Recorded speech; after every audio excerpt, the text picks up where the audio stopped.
요즘 5세대 스킨 부스터 리투오 얘기 진짜 많이 들리죠? 근데 핫하다는 말만 믿고 맞으면 그건 피부 관리가 아니라 운입니다. 오늘은 리투오의 원리부터 딱 정리해 드릴게요.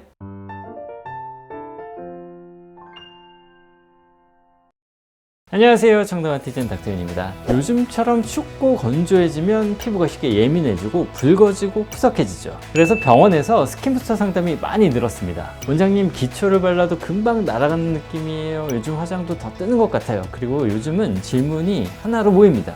리투오요? 그거 진짜 좋아요? 그래서 오늘은 리투오를 딱 4가지로 정리할게요. 첫째, 원리가 뭔지. 둘째, 어떤 피부 효과가 좋은지. 셋째, 어떤 시술 방법이 있고 방법별 장단점이 뭔지. 넷째, 현실적으로 부작용, 주의점이 뭔지. 이거 4가지만 알면 유행이라서가 아니라 나한테 맞아서 선택할 수가 있습니다.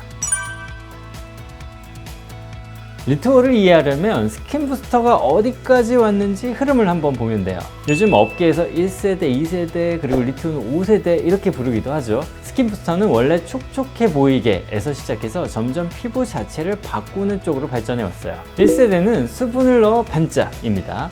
물광주사처럼 히알루론산 기반으로 즉각적인 촉촉함이 장점이고요. 대신 좋긴 한데 금방 돌아온다는 얘기가 흔하죠. 2세대는 수분 플러스 영양 성분으로 컨디션 업. 예를 들면 NCTF 계열처럼 비타민, 아미노산, 미네랄 같은 성분을 더해서 톤이나 윤기, 컨디션을 끌어올리는 방향입니다. 3세대부터는 재생이라는 단어가 본격적으로 들어옵니다. 리쥬란처럼 피부 재생 컨셉의 제품들이 대표적으로 언급되고요. 4세대는 여기에 더 공격적으로 갑니다. 피부가 스스로 콜라겐을 만들게 하자, 즉 콜라겐 스티뮬레이터, 바이오 스티뮬레이터 타입이죠. 이때 많이 언급되는 제품 예시가 이런 것들이 있어요. 주베록, 스컬트라, 레디어스. 이 제품들은 분류 적응증이 완전히 같지는 않지만 환자 입장에서는 피부 밀도와 탄력, 결을 올리는 콜라겐 계열로 같이 비교되는 경우가 많아요. 그리고 오늘의 주인공 5세대 스킨부스터 리투오는 여기서 방향이 달라집니다. 자극해서 만들게 하는 것도 중요하지만 리투오는 컨셉을 이렇게 잡았어요. 피부 골조, ECM을 보충한다. 이 한 문장 때문에 새롭다, 다르다는 얘기가 나오는 겁니다. 자, 이제 리투오 핵심으로 들어가겠습니다. 리투오는 HADM, 즉 사람 피부에서 유래한 무세포 동종진피를 곱게 가공한 형태입니다. 보통 동결건조한 파우더 형태를 희석해서 주입하는 방식이고요. 여기서 중요한 단어가 2개입니다. 무세포 그리고 ECM. 무세포는 말 그대로 면역 반응을 일으킬 수 있는 세포 성분을 제거했다는 말이고요. ECM은 세포 외 기질, 쉽게 말하면 피부를 받쳐주는 골조입니다. 제가 진료실에서 자주 쓰는 비유가 있어요. 피부를 젤리라고 치면 ECM은 그 젤리를 받쳐주는 그물망이자 골조입니다. 콜라겐, 엘라스틴, 그리고 여러가지 단백질, 기질 성분들이 그물처럼 피부 구조를 잡아주고요. 그 위에서 세포들이 일을 하면서 피부 컨디션이 유지됩니다. 그래서 리투오의 목적은 수분만 채우기가 아니라 피부 바탕을 정리해주는 쪽으로 이해하시면 가장 정확해요. 다만 여기서 선을 하나 긋겠습니다. 리투오가 5세대라고 해도 만능 스킨 부스터는 없습니다. 리투오가 잘하는 영역도 있고 그걸 알고 쓰면 만족도가 올라갑니다. 여기서 제일 많이 묻는 질문은 이거죠. 원장님, 사람 성분이면 안전해요? 여기서 답은 단순합니다. 사람 유래냐 아니냐보다 어떻게 가공하고 관리했냐가 더 중요합니다. 리투오 쪽에서 강조하는 포인트는 크게 2가지로 정리됩니다. 첫째, 무세포화 공정. 조직에서 세포 성분을 제거하면서 조직의 3차원 구조는 최대한 유지하려는 방향이죠. 둘째, 원재료 관리 체계.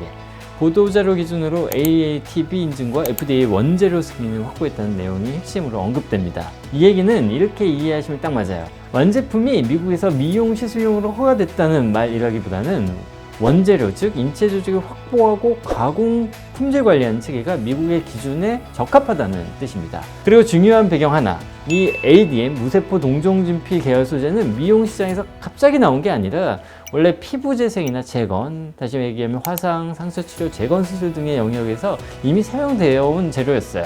그래서 완전 뜬금없는 신소재라기보다는 의료 현장에서 쓰이던 재생재료가 미용 영역으로 확장된 케이스에 가깝다고 보시면 됩니다. 정리하면 리투오의 안정성 이야기는 사람 성분이라 무조건 안전하다가 아니라 가공 공정, 원재료 관리, 시술 변수까지 같이 봐야 정확합니다. 자, 이제 진짜 실전으로 가겠습니다.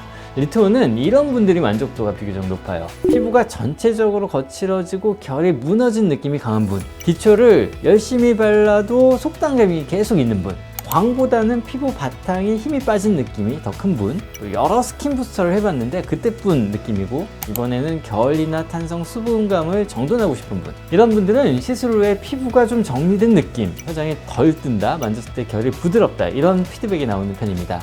물론 개인차는 있습니다. 반대로 이럴 때는 리투어만 보고 달려가면 아쉬울 수가 있어요.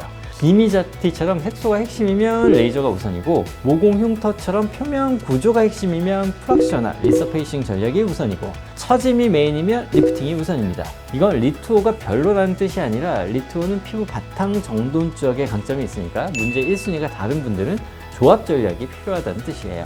리투어는 주입 방식에 따라 체감 효과와 다운타임이 달라질 수 있습니다. 바늘을 이용한 손주사는 원하는 부위에 정교하게 컨트롤이 가능하다는 장점이 있지만 엠보싱이나 점상 멍이 생길 수 있는 단점이 있습니다. 인젝터를 사용하면 시술 속도가 빠르고 균일한 시술이 가능해요.